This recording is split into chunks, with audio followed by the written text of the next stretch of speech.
Vishnu sir ಸಮಾಧಿ ಒಟ್ಟಿಗೆ ಏನು ನಡೀತೋ ನಡಿಬಾರ್ದಿತ್ತು ಅನ್ನೋದಕ್ಕಿಂತ ಹೆಚ್ಚಾಗಿ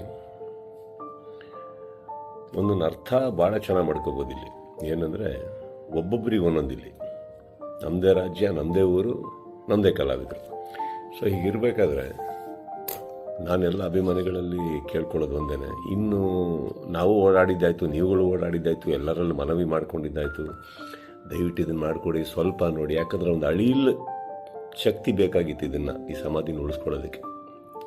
ಯಾರಿಗೆ ಅಧಿಕಾರದಲ್ಲಿದ್ದು ಯಾರಿಗೆ ಆ ಶಕ್ತಿ ಇತ್ತು ಅವ್ರ ಬಗ್ಗೆ ಹೇಳ್ತಾ ಇದ್ದೀನಿ.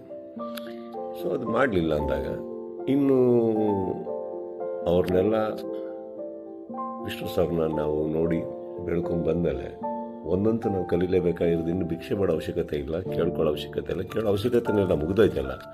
ಮಾಡಾಗಿದೆ, ಮಾಡಬೇಕು ಅಂತ ಇದ್ದಿದ್ರೆ ಇಷ್ಟೊತ್ತಿಗೆ ಮಾಡಿರೋರು. ಮಾಡಿಲ್ಲ ಅಂದಮೇಲೆ ಎಲ್ಲರೂ ಒಂದು ಅರ್ಥ ಮಾಡ್ಕೊಳ್ಳಿ, ಯಾರು ಏನು ಹೇಗೆ ಎತ್ತಿಟ್ರು ಇದು ನಾವೇ ಅಂತ ತೋರಿಸ್ಕೊಟ್ಟಾಗಿದೆ. ಇನ್ನಿದರಲ್ಲಿ ನೀವು ಅರ್ಥ ಮಾಡ್ಕೊಳ್ಳೋಕೆ ಎಷ್ಟಿದೆ ಅರ್ಥ ಮಾಡ್ಕೊಂಬಿಟ್ಟು ಇನ್ನು ನಾವೇನು ಮಾಡಬೇಕು ಅಂತ ನೋಡ್ಕೊಳ್ಳೋಣ.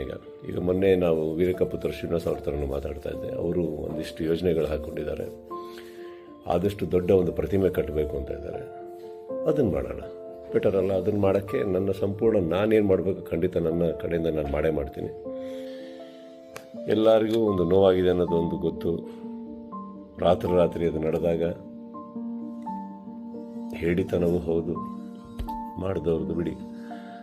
ಆ್ಯಂಡ್ ನೋವಾಗುತ್ತೆ, ಬಿಟ್ಟಾಕಿ, ಈಗೇನು ಪ್ರಾಬ್ಲಮ್ ಇಲ್ಲ. 10 ನಿಮಿಷ ಕಣ್ಣೀರು ಹಾಕಬೇಕು, 11 ನಿಮಿಷ ನಾವೇನು ಮಾಡಬೇಕು ಅಂತ ಯೋಚನೆ ಮಾಡಿ ಮುಂದೆ ಹೋಗೋದು ನನ್ನ ಅಭ್ಯಾಸ. ನೀವೆಲ್ಲರೂ ಅದೇ ಮಾಡ್ತೀರ ಅಂದ್ಕೊಂಡಿದ್ದೀನಿ.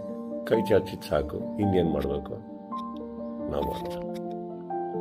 ಜೈ ವಿಷ್ಣು ಸರ್.